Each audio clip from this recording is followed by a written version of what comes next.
భారతదేశంలో అత్యంత ధనవంతుడు ఎవరు అంటే మొదటగా అందరూ చెప్పే పేర్లు అంబానీ లేదా అదానీ. కానీ వీరిద్దరి కంటే ఎక్కువ ధనం వక్ఫ్ బోర్డు దగ్గర ఉంది. దాదాపు 8,66,000 ఆస్తులు ఏంటి, దాదాపు 8.5 లక్షల ఆస్తులు వీరి దగ్గర ఉన్నాయి. ఒక్క ఆస్తి యొక్క విలువ యావరేజ్ గా 10 లక్షలు అనుకున్నా ఎన్ని బిలియన్స్ ఆఫ్ రూపీస్ వీరి దగ్గర ఉన్నాయో చూసుకోవచ్చు. వీరి దగ్గర దాదాపు 8 లక్షల ఎకరాల భూమి ఉంది. 8 లక్షల గజాలు కాదు, ఎకరాలు ఉంది. 30 చండీగఢ్ సిటీస్ ను కలిపితే ఎంతైతే ల్యాండ్ మాస్ ఉందో అంత మాస్ వక్ఫ్ బోర్డు దగ్గర ఉంది. ఇప్పుడు మీరు చూస్తున్న ఢిల్లీలోని 77% భూమి వక్ఫ్ బోర్డు దగ్గర ఉంది. తాజ్ మహల్, జమా మసీద్, మొన్న వరకు ఉన్న బాబ్రీ మసీద్, ఇప్పుడున్న జ్ఞాన్వాపి మసీద్, ద్వారకాలోని 2 దీవులు మావే అని వక్ఫ్ బోర్డు అంటోంది. ఇంకా అయిపోలేదు. వక్ఫ్ బోర్డు గురించి విషయాలు తెలిసి ఆశ్చర్యపోతారు. ముంబైలో ఉన్న అంబానీ యాంటీలా 16,000 కోట్ల ఇల్లు కూడా వక్ఫ్ బోర్డు ల్యాండ్ మీద కట్టినట్లు కేసు ఉంది. అరవింద్ కేజ్రీవాల్ ఒక ఇంటర్వ్యూలో ఇలా అన్నారు, ఒకవేళ ఫ్యూచర్ లో తాను గనక పవర్ లో వస్తే అంబానీ ఇంటి ల్యాండ్ ను వక్ఫ్ బోర్డు కు తిరిగి అప్పగిస్తా అని ఒక స్టేట్మెంట్ ఇచ్చాడు. ఇక్కడ అంబానీ ఇల్లు కూడా లిటిగేషన్ లో ఉంది.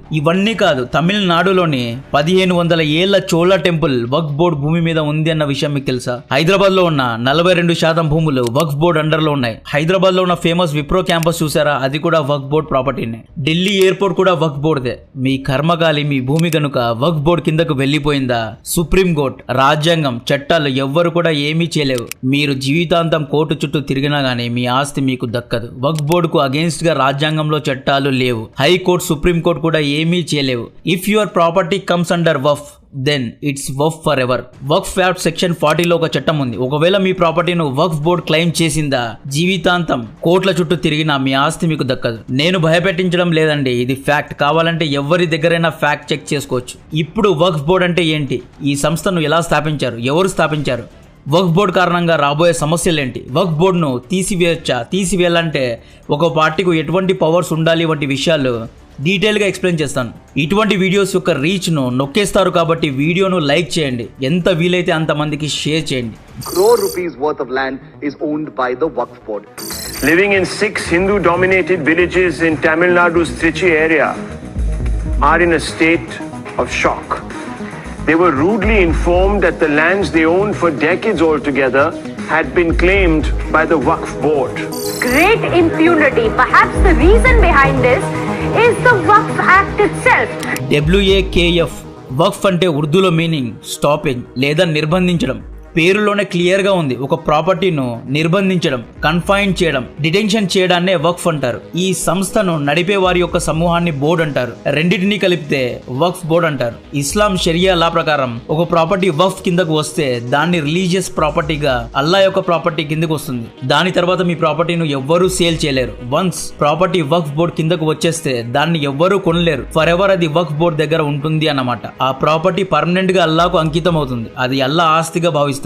కట్ చేస్తే ఢిల్లీ సుల్తానేట్ టైం పీరియడ్ లో అంటే 1210 CE లో ఢిల్లీ సుల్తాన్ మౌజుద్దీన్ సామ్ గోవర్ భారత భూములను తన సొంత మనుషులకు దానంగా ఇచ్చాడు. ఈ క్రమంలోనే ఆ సుల్తాన్ ఢిల్లీ రాజ్యంలోని 2 విలేజెస్ ను జమా మసీద్ ముల్తాన్ కు రాసి ఇచ్చాడు. తర్వాతి రోజుల్లో వేరువేరు ముస్లిం ఆక్రమకారులు భారతదేశాన్ని పాలించసాగారు. వాకీఫ్ అనే వ్యక్తి వక్ఫ్ బోర్డును స్థాపించాడు. ఒకప్పుడు వక్ఫ్ బోర్డు అనేది ఒక చారిటబుల్ ట్రస్ట్ లాగా ఉండేది. ఇస్లామిక్ రాజులు ఎన్నో ప్రాపర్టీస్ ను, ఎన్నో భూములను వక్ఫ్ బోర్డుకు దానం చేసేవారు. ఈ విధంగా వక్ఫ్ ఖాతాలో ఆస్తులు యాడ్ అవుతూ వచ్చాయి. లేట్ 19th సెంచరీలో భారత్ పైన బ్రిటిష్ పాలన ఉన్నప్పుడు వక్ఫ్ బోర్డు పైన లండన్ ప్రైవీ కోర్టులో ఒక కేసు వేశారు. ఏమని కేసు వేశారు అంటే వక్ఫ్ బోర్డు చేసేది అన్కాన్స్టిట్యూషనల్, ఇది కరెక్ట్ కాదని కేసు వేశారు. ఈ వక్ఫ్ బోర్డును తీసివేయాలని కేసు వేశారు. 4 జడ్జీల బెంచ్ ఈ కేసును విని వక్ఫ్ బోర్డును ఇన్వాలిడ్ గా ధృవీకరించి ఒక తీర్పు ఇవ్వడం జరిగింది. బట్ ఈ తీర్పును అప్పటి కంబైన్డ్ ఇండియాలో ఉన్న ముస్లింస్ ఒప్పుకోలేదు. ముసల్మాన్ వక్ఫ్ వాలిడేటింగ్ యాక్ట్ ఆఫ్ 1913 అనే చట్టం వక్ఫ్ బోర్డును కాపాడింది. బ్రిటిష్ మన పైన ఆక్రమణ చేసింది కాబట్టి అప్పట్లో హిందూస్, ముస్లింస్ ఇద్దరు బ్రిటిష్ కు అగేన్స్ట్ గా ఉండేవారు కాబట్టి ఆబ్వియస్ గా ఆ సమయంలో బ్రిటిష్ తీర్పును ఎవరు యాక్సెప్ట్ చేయలేరు. సో ఈ విధంగా వక్ఫ్ బోర్డు 1947 వరకు కొనసాగింది. 1947 పార్టీషన్ తర్వాత హిందూ, ముస్లింస్, సిఖ్స్ ఇలా చాలా మంది పాకిస్తాన్ నుండి ఇండియాకు వచ్చారు.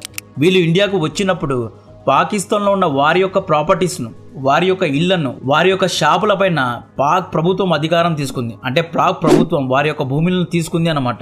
At the same time India నుండి కూడా కొంతమంది ముస్లిమ్స్ పాకిస్తాన్కు వెళ్లారు. వాళ్ళ యొక్క ఇళ్లను ఇండియన్ గవర్నమెంట్ తీసుకోవాలి కదా, కానీ ఇండియన్ గవర్నమెంట్ తీసుకోలేదు. ఆ భూములను ఇండియన్ గవర్నమెంట్ వక్ఫ్ బోర్డుకు అప్పగించింది అన్నమాట. ఈ విధంగా వక్ఫ్ బోర్డు దగ్గర ఇండియా నుండి పాకిస్తాన్కు వెళ్ళిన వారి యొక్క షాప్స్, వారి యొక్క ఇల్లు, వారి యొక్క అగ్రికల్చర్ ల్యాండ్స్ మొత్తం వక్ఫ్ బోర్డు ఖాతాలో చేరాయి. 1954లో నెహ్రూ గారు వక్ఫ్ బోర్డును సెంట్రలైజ్ చేశారు. వఫ్ యాక్ట్ 1954ను అమలు చేశారు. ఇంకా బాగా అడ్మినిస్టర్ చేసే చట్టాలు ఇచ్చారు. వఫ్ యొక్క మెయిన్ బ్రాంచ్ను ఢిల్లీలో ఉంచి ప్రతి ఒక్క రాష్ట్రంలో ఒక్కొక్క సబ్ బ్రాంచ్ను ఓపెన్ చేయించారు. వక్ఫ్ బోర్డ్ ఆంధ్రప్రదేశ్, వక్ఫ్ బోర్డ్ తమిళనాడు, వక్ఫ్ బోర్డ్ కర్ణాటక, ఇలా డిఫరెంట్ బ్రాంచెస్ను ఓపెన్ చేశారు అనమాట. దీని తర్వాత వఫ్ అడ్మినిస్ట్రేషన్ అంటే పరిపాలన ఇంకా స్ట్రాంగ్ అయింది. 1964లో అప్పటి ప్రభుత్వం వక్ఫ్ బోర్డును స్టాట్యుటరీ బాడీగా నియమించింది. స్టాట్యుటరీ బాడీ అంటే నాన్ కాన్స్టిట్యూషనల్ బాడీ. అంటే ఈ వక్ఫ్ బోర్డుకు రాజ్యాంగంలో ఉన్న చట్టాలకు ఎటువంటి సంబంధం ఉండదు. ఇది ఒక ఇండిపెండెంట్ బాడీగా ఉంటుంది. రాజ్యాంగానికి అతీతంగా వక్ఫ్ బోర్డుకు స్పెషల్ రైట్స్ ఇచ్చారు, స్పెషల్ చట్టాలు ఇచ్చారు. దీన్ని సింపుల్గా ఎక్స్ప్లెయిన్ చేస్తే హిందూ టెంపుల్స్ ఉన్నాయి, దీన్ని ప్రభుత్వం కంట్రోల్ చేస్తుంది.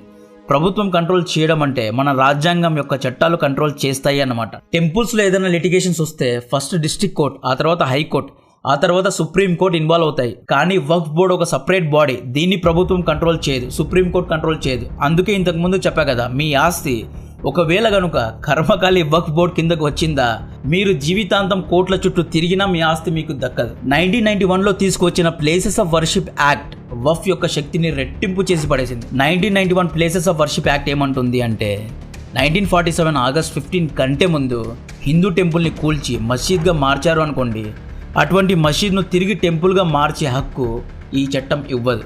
అంటే అది మసీద్ లాగానే ఉండిపోవాలి.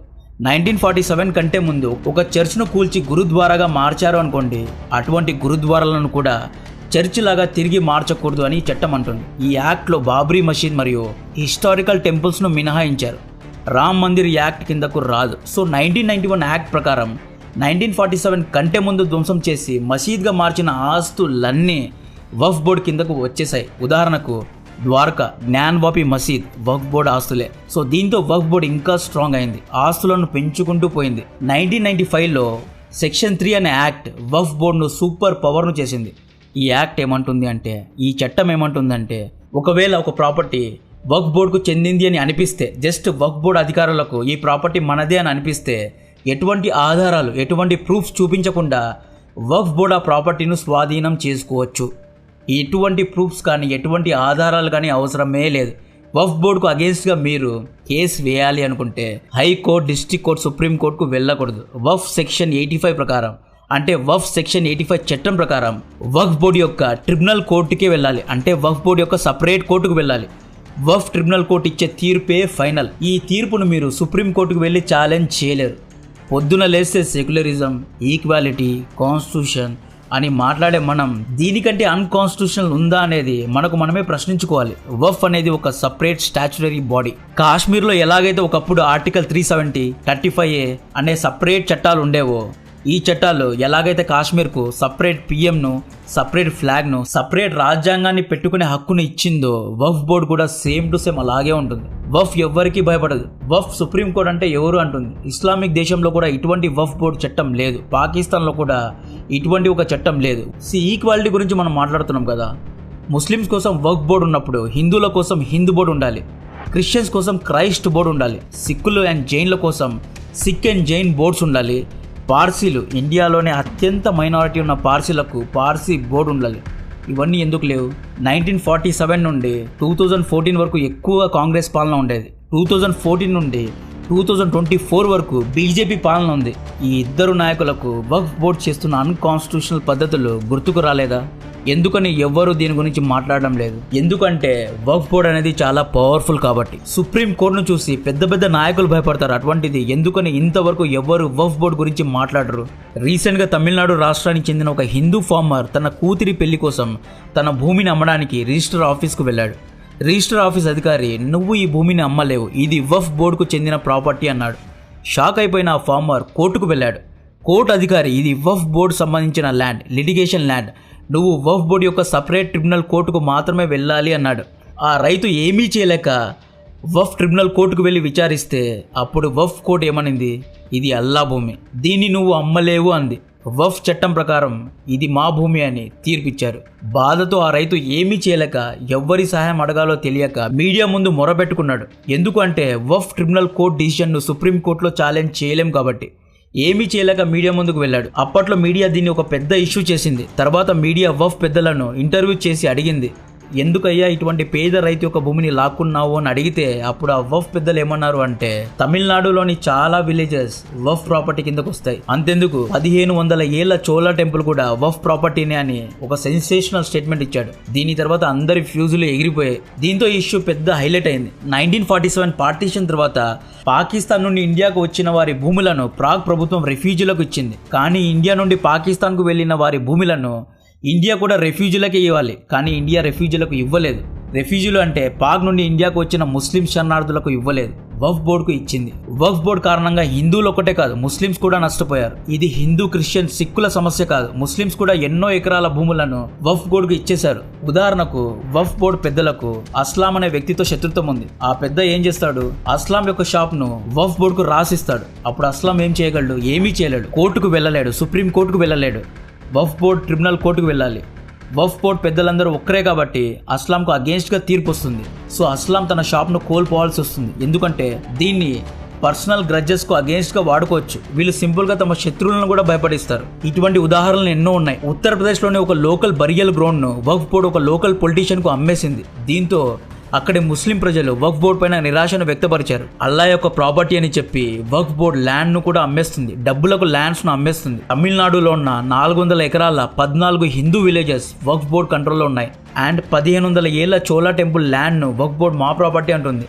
సో ఇప్పటికైనా సుప్రీంకోర్టు జడ్జీలు, రాజకీయ నాయకులు ముందుకు వచ్చి వక్ఫ్ బోర్డును రాజ్యాంగంలో చేర్చాలి. వక్ఫ్ బోర్డును స్టాట్యూటరీ బాడీ నుండి తీసివేసి రాజ్యాంగం కిందకు తీసుకురావాలి. ఒకవేళ ఎవరికైనా వక్ఫ్ బోర్డుతో ల్యాండ్ లిటిగేషన్స్ ఉంటే ఆ వ్యక్తికి సుప్రీంకోర్టు, హైకోర్టుకు వెళ్లే అవకాశం ఇవ్వాలి. వక్ఫ్ క్రిమినల్ కోర్టులో వన్ సైడ్ తీర్పు ఉంటుంది. అదే సుప్రీంకోర్టు, హైకోర్టులో రెండు పక్షాల వాదోపవాదాలు వింటారు. అండ్ తీర్పు అనేది న్యూట్రల్ గా ఉంటుంది. ఎవరి పక్క న్యాయం ఉంటే వారి దగ్గరే తీర్పు ఉంటుంది. రాజకీయ నాయకులు అపీజ్మెంట్ పాలిటిక్స్ ను వదిలేసి ఇకనైనా దీన్ని కాన్స్టిట్యూషనలైజ్ చేయాలి. ఎందుకంటే హిందూస్ లో, క్రిస్టియన్స్ లో, సిక్స్ లో, పార్సీస్ లో ఇటువంటి వక్ఫ్ బోర్డు లేవు. ఓన్లీ ముస్లిమ్స్ కు మాత్రమే ఉన్నాయి. ఇది అన్కాన్స్టిట్యూషనల్, ఇది ఈక్వల్ కాదు. రేపొద్దున వక్ఫ్ బోర్డు ఇంకా స్ట్రాంగ్ అయిపోతే ఎవరి భూమైనా లాక్కోవచ్చు. ఎందుకంటే ఎటువంటి ప్రూఫ్స్ లేకుండా వక్ఫ్ భూములను క్లెయిమ్ చేయొచ్చు. ఇది వక్ఫ్ బోర్డుకు ఉన్న స్పెషల్ రైట్. తన శత్రువుల ల్యాండ్ ను కూడా వక్ఫ్ బోర్డు లాక్కోవచ్చు. ఇది కరెక్ట్ కాదు. ఇప్పటికైనా ప్రభుత్వాలు, పెద్దలు, సుప్రీంకోర్టు, హైకోర్టు జడ్జిలు అందరూ కూర్చొని, లేకపోతే దీని గురించి ఒక కమిషన్ వేసి విచారించి దీని గురించి ఒక సొల్యూషన్ తీసుకురావాలి. ఇక్కడ వక్ఫ్ బోర్డు ప్రాపర్టీస్ అన్ని లాక్కోండి అని చెప్పడం లేదు. వక్ఫ్ బోర్డు చట్టాలను రాజ్యాంగంలో కలపాలి. వక్ఫ్ బోర్డును హైకోర్టు, సుప్రీంకోర్టు కిందకు పెట్టాలి. సో కాంటెంట్ నచ్చితే వీడియోను లైక్ చేయండి. ఇటువంటి వీడియోస్ ను యూట్యూబ్ నొక్కేస్తుంది కాబట్టి ఎంత వీలైతే అంత మందికి షేర్ చేయండి. ఎంత వీలైతే అన్ని లైక్స్ కొట్టండి, కామెంట్స్ పెట్టండి. అప్పుడే వీడియో ఒక రీచ్ పెరుగుతుంది. సో కాంటెంట్ నచ్చితే వీడియోను లైక్ చేయండి, ఛానల్ను సబ్స్క్రైబ్ చేసి అందరికీ షేర్ చేయండి. జై హింద్.